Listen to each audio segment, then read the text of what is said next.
नमस्कार दोस्तों, मैं Dharmendra Verma online study with DK में आपका बहुत बहुत स्वागत करता हूं। जैसा कि आप सभी को पता है कि रेट की एग्ज़ाम हो चुकी है। आज 23 जुलाई और फर्स्ट शिफ्ट की एग्ज़ाम हो चुकी है। फर्स्ट शिफ्ट में यहां पर आपके द्वारा 50 प्रश्न बताए गए जो कि मैं लेकर आया हूं। ये आप ही के द्वारा बताए गए प्रश्न हैं।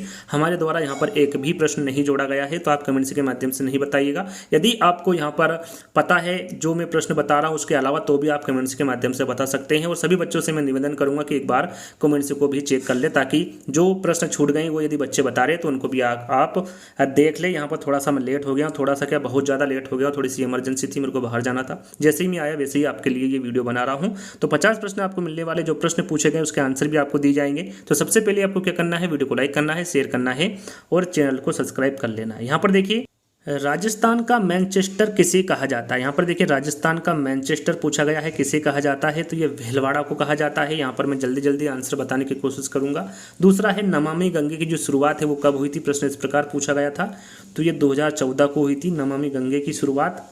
हवा महल के बारे में पूछा गया था कि हवा महल का जो निर्माण है वो किसके द्वारा करवाया गया था, तो ये प्रताप सिंह के द्वारा करवाया गया था। सूर्य के निकटतम ग्रह के बारे में पूछा गया था, तो सूर्य के जो निकटतम ग्रह है वो कौन सा है, बुध है।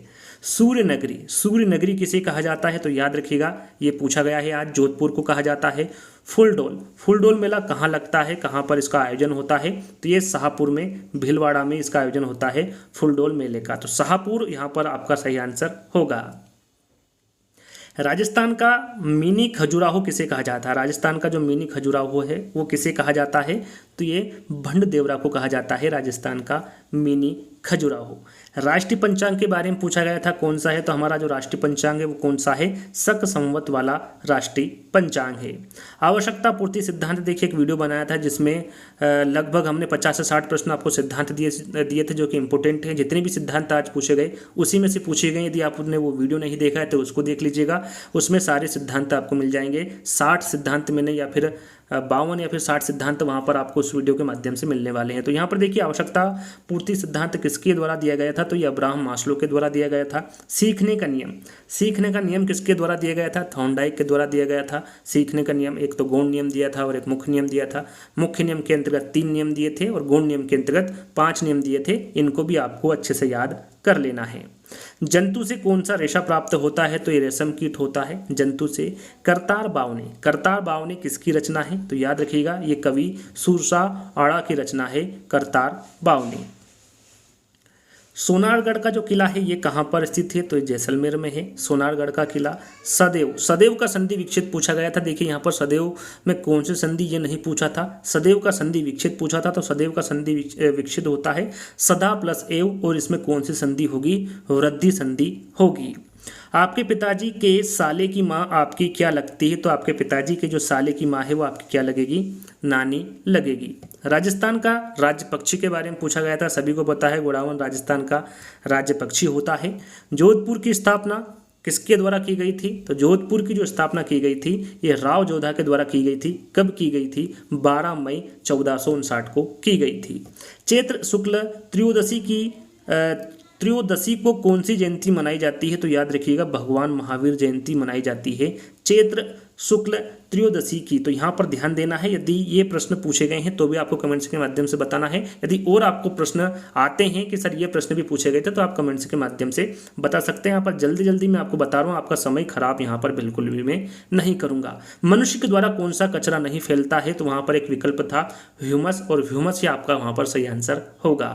RT एक्ट के तहत एक अध्यापक एक सप्ताह में कितने घंटे पढ़ाएगा। देखिए RT एक्ट 2009, NCF 2009 के अलग अलग मैंने वीडियो बनाए हैं, आपने वो वीडियो देख लिए होंगे। काफ़ी वो पॉपुलर हुए थे, काफ़ी लोगों ने उन वीडियो को देखा था, काफ़ी बच्चों ने देखा था। यदि आपने नहीं देखा देख लीजिएगा, एक एक चीज़ वहाँ पर आपको समझाई गई है और जितने भी प्रश्न इंपोर्टेंट हैं वो भी वहाँ पर बताए गए हैं। तो RT एक्ट के तहत जो एक अध्यापक है वो एक सप्ताह में कितने घंटे पढ़ाएगा, 45 घंटे पढ़ाएगा।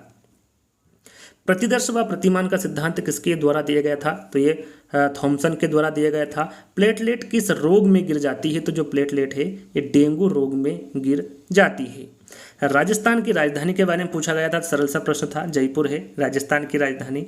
जैसलमेर का जो निर्माण है ये किसके द्वारा करवाया गया था, तो ये रावल किसने करवाया था, तो ये रावल जैसलदेव भाटी के द्वारा करवाया गया था जैसलमेर का निर्माण। विश्व पर्यावरण दिवस काफ़ी बार बहुत सारे एग्जाम में पूछा गया है और बहुत बार इसको बताया भी गया है। विश्व पर्यावरण दिवस कब मनाया जाता है? तो ये 5 जून को मनाया जाता है। आधुनिक हिंदी के जनक के बारे में पूछा गया था। आधुनिक हिंदी के जनक किसे कहा जाता है? तो ये भारतेंदु हरिश्चंद्र को कहा जाता है। हवा महल का निर्माण किसके द्वारा करवाया गया था? तो ये सवाई प्रताप सिंह। इसके बारे में आपको पहले ही बता चुका हूँ। बहुबुद्धि का सिद्धांत, जैसा कि मैंने आपको बताया, उस वीडियो को आप देख लीजिएगा। इस पर एक ट्रिक भी मैंने बनाई है। जितनी भी बुद्धि के सिद्धांत थे उस पर एक छोटी सी ट्रिक बनाई, उसको देख लीजिएगा। काफ़ी प्रचलित वीडियो है वो, बहुत सारे बच्चों ने देखा है, आप भी देख लीजिएगा। यदि आपने वो वीडियो देख लिया तो जितने भी बुद्धि के सिद्धांत आते हैं एग्जाम में तो आप डेफिनेटली उनको हल कर पाएंगे, वो भी आसान तरीके से। तो बहुबुद्धि का सिद्धांत किसके द्वारा दिया गया? हार्वर्ड गार्डनर के द्वारा दिया गया। पुनर्वलन का सिद्धांत ये किसके द्वारा दिया गया? तो ये स्किनर के द्वारा दिया गया। यहाँ पर हिंदी में एक मुहावरा पूछा गया था, ढोंक के कितने पात। इस मुहावरे का अर्थ क्या होता है? तो इस मुहावरे का अर्थ होता है सदैव एक सा होना। रेबीज किसके काटने से फैलता है? तो रेबीज जो फैलता है ये कुत्ते के काटने से फैलता है।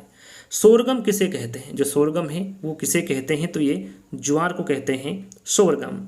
निधि का बहुवचन पूछा गया था कि निधि शब्द है, इसका बहुवचन क्या होता है? हिंदी में पूछा गया था। तो निधि का जो बहुवचन होता है वो निधियां होता है। जैव विविधता, देखिए जैव विविधता अधिनियम कब पारित हुआ? बहुत सारे वीडियो हमने बनाए जो 150 प्रश्न आपको दिए, 200 प्रश्न दिए, 300 प्रश्न दिए। यदि आप उन वीडियो को देख लेंगे तो ये जो छोटे छोटे प्रश्न पूछे गए हैं वो आपको उन्हीं वीडियो के माध्यम से मिल जाएंगे और काफ़ी आप अच्छा स्कोर कर पाएंगे। तो जैव विविधता अधिनियम कब पारित किया गया था? तो ये 2002 को पारित किया गया था।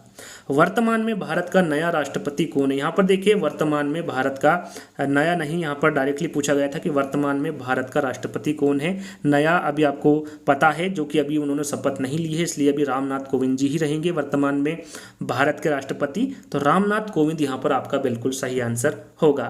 संधि के प्रकार पूछे गए थे। संधि कितनी प्रकार की होती हैं? तो आपको सभी को पता है 3 प्रकार की होती है, स्वर संधि, व्यंजन संधि और विसर्ग संधि। ये यहाँ पर प्रकार पूछा गया था, भेद पूछे गए थे। योग दिवस के बारे में पूछा गया था कि जो योग दिवस है 2022 में इसकी थीम पूछी गई थी। तो इसकी थीम है मानवता के लिए योग। आधुनिक राजस्थान के निर्माता कौन है? तो आधुनिक राजस्थान के निर्माता कौन है? मोहनलाल सुखाड़िया होंगे। विचार्य में उपसर्ग पूछा गया था। तो हमेशा आपको पता है कि जो उपसर्ग है वो हमेशा आगे लगता है और प्रत्यय में से हमेशा पीछे लगता है। तो यहाँ पर विचार्य में उपसर्ग कौन सा होगा? वी होगा। टाइटन किसका उपग्रह है? जो टाइटन है वो किसका उपग्रह है? तो आपको पता होगा, वैसे तो ये शनि का उपग्रह है टाइटन। पर्यावरण में जो नाइट्रोजन और ऑक्सीजन का यहाँ पर प्रतिशत पूछा गया था।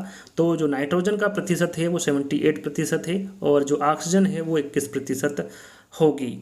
सिवाना का जो किला है ये किस पहाड़ी पर निर्मित है? तो पहाड़ी के बारे में पूछा गया था। तो ये हल्देश्वर पहाड़ी पर निर्मित है सिवाना का किला। इसके बारे में भी आज पूछा गया था।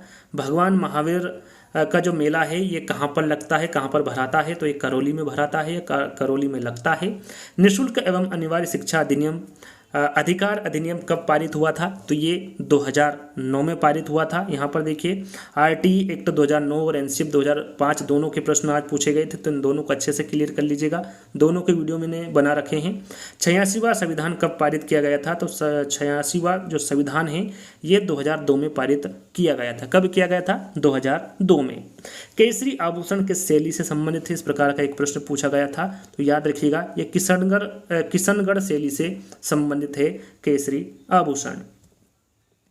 विरोधी का विलोम शब्द पूछा गया था कि विरोधी का विलोम शब्द क्या होता है? तो समर्थक होता है। याद रखिएगा समर्थक होता है विरोधी का विलोम शब्द। 4 विकल्प में यदि समर्थक होगा तो आपका बिल्कुल सही आंसर होगा।